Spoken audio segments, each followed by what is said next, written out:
it was just so amazing. If anything, pregnancy was harder than birth because labor is so momentary, even 30 hours. I'm only 4 months postpartum and I'm like, I got to be careful because I'm ready to do it again. Yeah. Hi, Jaclyn. Thank you so much for joining us. I cannot wait to hear your birth story. What made you interested in natural childbirth in the first place? Well, to be honest, I think it was an advertisement that came up on Instagram. The Mama Natural came up. I just felt in my heart that I wanted to do it the natural way, if possible. I really don't like hospitals. So I didn't like the idea of, the bright light. Every time I've been to a hospital is because a family member is sick. So I just kind of have a bad connotation with hospitals. So Yeah.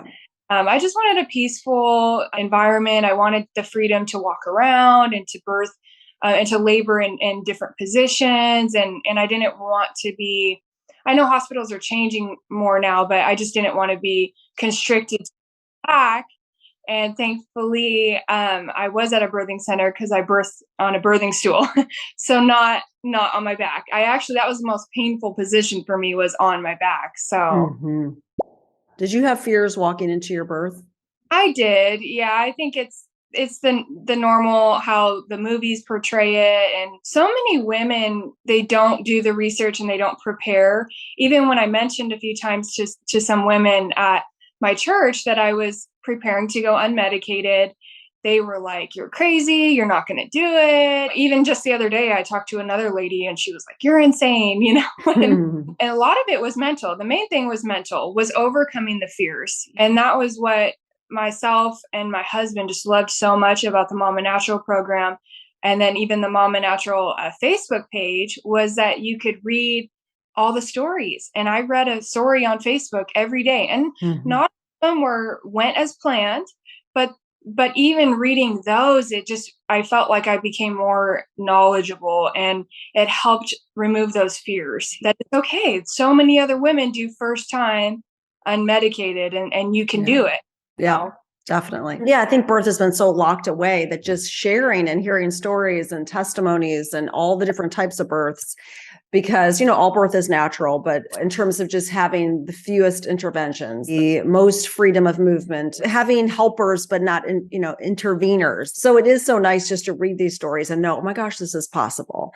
And the same thing with breastfeeding. We don't see that out a lot. We don't see people doing it. So we kind of think it's like this mystery and how does it work? And it just, that is not serving women. Women need to hear and even see birth and also hear about breastfeeding and see it being done to normalize it and to build confidence. How did you prepare? Let's just start physically. Were there things that you did to prepare for labor during your pregnancy?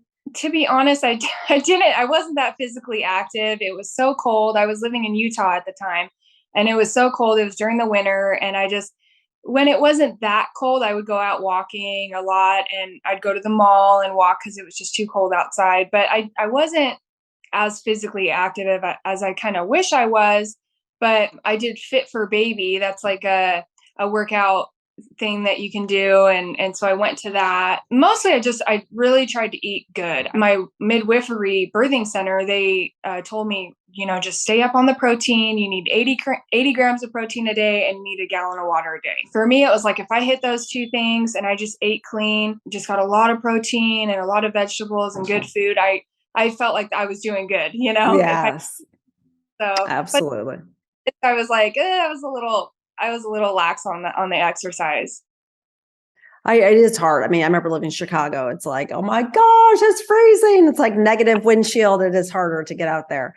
What about, did you do any brain training or kind of mental preparation? I loved the affirmation cards. Those were amazing. I had one of those a day. I had ones that really just meant a lot to me, that struck a chord with what I was like, kind of my fears were. Those ones would be the ones that I just put up, and every day I would read those ones. And then I did a visualization board. Ended up using it just for a little bit during labor, but I loved that because I took pictures of different moments and times in my life where I went through a hard time or did something that I didn't think that I could do. Like I climbed a mountain in Israel and Mount Masada. It was just such a hard thing for me, but I put a picture of that so I could, remember That's awesome. I can Yeah. do that. I taught myself how to snowboard. So I put a picture of the mountains, where I go snowboarding and stuff. So really the birth stories I think was just huge for me, with realizing that I could just hope for the best and try not to be like this with my birth plan, and Yeah, definitely. I even told my husband, I'm like, man, if anything goes different according to plan, like if we need a hospital transfer, I don't want that to upset me. I want Mm-hmm. to, Mm-hmm. just for me, it was about controlling myself. And the labor really ended up being mostly mental than anything else. Yes, it is. Yeah. Yeah, it was, I used the Christian hypnobirthing app. That was amazing. I made I called it a co-labor worship playlist. Very good. So I am a Christian, so I did a lot of prayer and journaling and really just working those fears out with the Lord. Yeah. That was going to be my next question. I'm like, did you prepare spiritually at all, or did you bring that into your faith into Oh, your birth? And it sounds like you really did. yeah, I couldn't have done it without the Lord. I mean, I turned it into, and that's why I love that term co-labor. I was Yes. co-laboring with Christ. I mean, I Yes. wasn't just me on my own. He was there with me. And that Christian hypnobirthing app was like, I listened, that was just like quietly on in the background when I was going through transition. And it was just the verses and everything that they share in that, and the encouragement during, like, kind of like your darkest hour, which is like right at the end. Yeah. That Yeah. transition. Yeah. That is Yeah. so awesome. Yeah. I found listening to tracks and just really calming my brain and connecting to God and just having that peace and that fellowship was huge. It's such an awesome difference, but good for you that during your pregnancy, even like how you made that vision board. I think that's awesome because you're associating like, look, I've done these things before. I can do hard things. I'm going to be able to do this. Like, I think you're kind of training your brain in a sense by creating that visual. And then by doing prayer and different things during your pregnancy, I think that really sets you up because I think with my first pregnancy, I was so focused on all the physical things. Am I doing this? Am I doing that? Am I exercising, food, that I wasn't like working the other elements as much. And as you said, birth is such a mental, spiritual experience. Did you have Braxton Hicks throughout your pregnancy at all? Yeah, I would after I would drink the red raspberry leaf tea in the evening, and I would have them a little bit at Okay. night. Nothing major, but I would feel the tightening and the cramping at night. Gotcha. Okay. How did you know when you were in labor for real? God, for your program, because you said that first time moms typically go to 41 weeks and 3 days. Mhm. So, and they have a long labor usually. So I just knew, I told myself, I'm going to go past 41 weeks. I just know it. So I'm not going to plan for 40 or anything like that. I pretty much was mentally preparing for me to be in labor over 24 hours. So, and I'm so happy that I mentally prepared for that. Like, instead of me saying, I hope it's a quick labor. I hope it's a quick labor. I didn't do that. I just said, no, I'm going to be in labor a long time. Like, and I think that I'm so happy I did that because it was a long labor. It was 30 hours for me. So I hit 41 weeks, and that was actually when the mind game kicked in, was when I hit 41 weeks. Up until then, I was like, I was happy. I was perfect. I wasn't Yeah. concerned at all. But as soon as I woke up in the morning of 41 weeks, I was like, oh my gosh, like nothing has happened, like nothing. Well, that whole day we just stayed really busy, and I went to a chiropractor. I did, I hand expressed some colostrum. I, softened the cervix, Yeah. and all the things that were, they say to do. And that night I had a little bit of bloody show, and I tried not to get excited because I know it could still be a while. But I was so excited. I danced around. My husband was recording me because he thought it was hilarious. I put on a diaper and Mhm. but anyways, that night I had another red raspberry leaf tea. I think it was like by 10 o'clock that night, I was having like what felt like Braxton Hicks. I knew I was going into labor when they didn't go away, basically. It was like 2 hours later, it was like midnight. And of course I was like, I should have been sleeping, but I was just so, you're so excited and you're like, what is this? So yeah, by midnight, I was like, okay, there's definitely a pattern to them. And it was like, I think it was like 5 to 7 minutes apart, and they would last for a minute long. So I was like, Mhm. I need to sleep. Yes. So just they didn't go away. They kept moving forward and there was a pattern forming. You're like, okay, I'm actually in labor. And so bring us to the point where you're thinking, okay, like, how did you cope during your early labor, would you say? What were some of the tools you used? Definitely early labor. I just rested. I rested it because it was midnight, and I'm like, I need to go to sleep. I woke up at like 3 in the morning to them getting uncomfortable to where I couldn't sleep through them. So I got in the shower. The shower was, I mean, throughout the 30 hours was like my friend. We were actually traveling for work at the time. So we were living in a fifth wheel camper. So we didn't have a tub, but we had the shower. So I was for a lot. I probably took, I don't know, in 30 hours, I probably took like 10 showers just to get it. And it kind of helped break things up too. I would do things and then I'm like, okay, I'm going to take a shower. And I just loved being in the shower. It's just so relaxed. And that water on your back and just in your belly feels so great. I actually like showers better than baths. So go figure. Yeah. Because you could really like target the water therapy right on the spots that you needed it. Yeah. And standing was a little bit more comfortable for me too, rather than sitting down or laying down. Standing definitely just felt like I could control myself a little bit better. I mean, I never thought I was gonna make noise, but I ended up using the horse lips that you talked about. They were a lifesaver. I think I horse lipped the entire 30 hours, every contraction, deep moaned, and I was so loud. Yes. But it helped. It really did. Yeah, at one point I went and got checked. I went in too early and I was a two. So they sent me home and we went to In-N-Out and I'm just like in the driveway, like, in the drive-through and they're just, the people were looking at me like crazy because I'm like, yes. Yeah. But it helped. It helps kind of like your breathing and they are huge. I love horse lips. That was like my biggest tool during Faith's birth. So I hear you because it just keeps everything loose, like your neck, your jaw, and it's soothing. That kind of humming noise is very soothing. So, okay. So you knew you were in labor. You went to the birthing center a little early. They sent you back or made you leave. Then you went to In-N-Out, got a burger. And then when did you go back? So we went back home and that was hard. I think the car was really hard. We were 30 minutes away from the birthing center. So it was a lot of hours. Like, going back and forth. I couldn't have done it without my husband either. He was like amazing, just constantly encouraging me. And he helps me more than my doula did, to be honest. Aww. But he wanted me to say that he wants a seat at the table with the daddy doulas. Nice. I love it. That is so awesome. I about broke his couple times during transition, but just from squeezing it so hard. So we went home and just labored more at home. I tried to rest more, but like I said, every time I laid down, it just hurt way. Well, and then what I didn't like about sleeping was that I couldn't prepare myself mentally for the next contraction. I would fall asleep and then I would wake up like almost in a panic, like, and then I didn't feel like I had control over the contraction. Whereas like mine were just perfectly spot on every 5 minutes. And so I look at the clock and be like, okay, it's coming, and just do your best to welcome the exactly, not resist it. That's a nice break in between contractions though. I know. Yeah. That's why it took so long. It was hard. Yeah. 1 minute solid. For me, it was like clockwork. 1 minute, just really hard. And then 5 minutes of break, for 30 hours.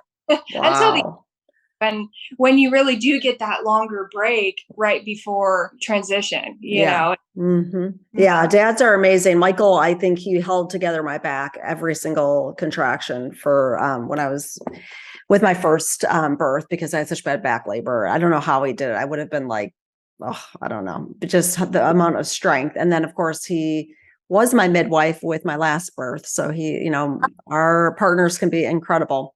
Tell us about kind of going in transition and then having that overwhelming urge to push. So I was in the tub. So we went, thankfully a midwife, when I was back at home trying to rest, thankfully a midwife did come to us because I was like, I'm not getting sent home twice from the birthing center. So she and checked me there and I was a 4 and she said I was fully effaced. So she said, you've done the hard work. You're ready to go in whenever, even though I was just a 4, she said, you're fully at face. So you're ready to go in. So I waited another hour and then we went in. I got like right in the tub. That was where definitely things started ramping up and progressing in the tub. Then my water broke. Actually, right before the water broke, that was when I started doing the involuntary pushing, where my body just started doing it, and the Yeah. midwife try to hold it. When it does it, try to like kind of bear down and hold the push, And that was so hard, man. It you want to at that point it hurts because Yeah. you don't really want to bear down and go with it. You just kind of want to resist and tense up. And you're like, no, I don't like this. Yeah. Thankfully that I think it happened like a couple contractions and then my water broke in the tub. The tub started getting kind of gross in my opinion. I didn't really want to be in it anymore, but Okay. I also want to move and I didn't say anything. Thankfully the midwife caught it and she was like, yeah, I think it's time for her to get out. Cause I was like progressing, but I think the position I was in, I was just like sitting. I don't think, the birth canal was like opened enough. I think I needed to kind of be in a squatting position. I got out, we like walked to the bed. I had one contraction and I was like pooping on the floor. It was so embarrassing. I was like, I want to go to the bathroom. So we go to the bathroom real quick. I had one contraction on the toilet and the midwife was like, get the birthing stool ready. like, Wow. like, yeah, you're going to have a baby in this position. Like if we don't get the birthing stool ready right now, like you're going to have a baby in the toilet. Wow. That was about the time that I was experiencing like the infamous ring of fire. That was like the worst. Like, Yeah. oh my gosh, it was that to me, in my opinion, was the worst part of like was the ring of fire. It was just not fun. Yeah. Did it feel really dry to you? Like that's how it's like hot and dry. Like, oh my Yeah. gosh. Yeah. And like if it, I don't know if like getting out of the tub like kind of made it like, I don't know, maybe you don't experience it as much in the tub. I don't know. Yeah. Like if I stayed in the tub, maybe it wouldn't have been as bad. But Yeah. I'm happy I got out of the tub though, because after my water broke and Yeah. I was like pooping a little bit in the tub, and I just didn't want to be in it anymore. Yes. After the one contraction on the toilet, we moved to the birthing stool, and I had one contraction there, and I literally told myself in my head, I'm not doing this again. I'm done. Like it hurt. That ring of fire hurt so bad that I was like, the next contraction, I'm bearing down as hard as I can, and I'm pushing. Yeah. That's what I did. The next contraction, I just with all my might. I probably shouldn't have done it, of course, but I was just the ring of fire was just so it was so uncomfortable and just like burning. It feels like Yeah. lighting you on fire down. Yeah. Yeah. So I just bore down with everything, and she just shot right out one push. Nice. Nice. Did you tear? I did a Yeah. second degree, but Yeah. it wasn't that bad. Yeah. I Well, just so moms know, the second degree tear is the most common for first time moms, and it sounds horrible, but it heals usually very beautifully, and you don't even realize it happens. So, yeah. yeah. Would you say Yeah. that was your experience too? Yeah, I mean, I was kind of under the impression that like, because from all the stories I read, that like a lot of women, I think, as soon as the baby is born, there's just like this huge sense of relief, and there's like, and all the pain is gone. Well, for me, I was kind of surprised that I was still in pain. Really? Yeah, I was, and I don't know if that was because of the tear or, Sure. I was definitely still in pain. Okay. Down. Okay. But that was the only thing that kind of really surprised me. I was like, whoa, like, I thought I was just going to be like, all the pain's gone. But Yeah. kind of, it did subside after a while. It just wasn't like immediate, it wasn't like this immediate relief. How was it holding your baby Ruth for the first time? I went into shock a little bit. Then midwife said that I was like, my husband said it looked like I was on LSD. He Oh said, my gosh. I Oh, was yeah. I was so hyped up on adrenaline. I think because I just pushed her out so fast, and it was just so 30 hours and you're tired, and it's just like, oh my gosh, it's done. I think I even sent a video that just kind of shows me after. I was just like, oh my gosh, oh my gosh, oh my gosh, like did it happen? And Yeah. it was definitely, it took me about 30 minutes to kind of come down. Even that's what the midwife said. So, because my body, I mean, you were right. Your body produces, if you do it unmedicated, your body will produce the natural, I think it's oxytocin and Yeah. adrenaline stuff. And Mm-hmm. and my body produced so much. It was just, it, yeah, I really felt like I was kind of high on my own Yeah. body. You Yeah. You did it. You have a baby. Oh my gosh. Oh my gosh. Looks so good. Oh my gosh. Good job, baby. Good job. We got the time and everything. Yeah, let's get you up to the bed, okay? Me? Yep. Come on, I'll help you. Incredible holding her. I mean, it's just, it's still incredible holding her, Yeah. Last night I Yes, it is. worry again, in preparing for this, and oh my gosh, I just started crying again because it's just, I wouldn't change a single thing about the Yeah. birth. It was just so amazing, and it was hard, but it wasn't impossible, Yeah. And I think if you prepare and you just go in with kind of like no expectations, and you just not like so rigid. Like I didn't even write a birth plan because I just was like, I wanted to be a little bit more flexible, and of course that was my goal, was to be, unmedicated. But I was like, if I need to transfer to the hospital, or if it was too much, I was willing to change. That's what I was going to ask you. What advice would you give your mom, any mama out there who wants to give birth unmedicated but is nervous? And I would just say you can do it. I mean, Yes. it's so, I just feel like it was so worth it to me. I loved I got to go home in 4 hours, Yeah. and be in bed, and I just loved it. I loved the midwifery care that I got. I had 3 midwives and a doula, and my husband. Oh my gosh, you were surrounded. I love it. Supported, and they each had different personalities, and they each brought, like, one was like the tough love, like Jaclyn, like focus, Yes. That's my favorite style. Yeah. That ended up being what I needed. I needed like Yes. a drill sergeant. Me too. Me too. It was like it was just a nurse on staff. I had 2 doulas, a midwife, my husband, and it was this one hospital nurse that had to be in the birth center who was like, Genevieve, you need to do this. Focus. Let's go. I'm like, okay. I needed to hear that. I just needed like a little bit more firm, because I was so in like just losing my mind a little bit. But also once you go through that, I don't know about you, but it's just so empowering. You're like, gosh, I can do anything. Like I just went through fire. I just went through such a huge challenge. I'm unstoppable. That's what I love about birth. I loved it too. I mean, I'm only 4 months postpartum, and I'm like, I gotta be careful, because I'm ready to do it again. Yeah. I'm like, no, I gotta be careful. Like I should let my body relax a little bit. But it was just so amazing. If anything, pregnancy was harder than birth, because labor is so momentary. Even 30 hours. I mean, it's just so. I mean, yes. It's compared to 40 weeks. Yes. Yeah. Just 30 hours of of really hard work, mostly mental. I mean, up until for me, at least personally, the last 30 minutes was where it became more physical, in my opinion. But the rest was mostly mental. It was mostly like that mind game of staying strong, and just not letting fear overcome me either, not getting scared, and just trusting like that it was, my body knows what to do, and I can do. Amen. Yeah. Well, Jaclyn, I'm so happy for you. What an awesome birth. And you just went through the quintessential birth, and you did it. And I'm just so proud of you. So congratulations.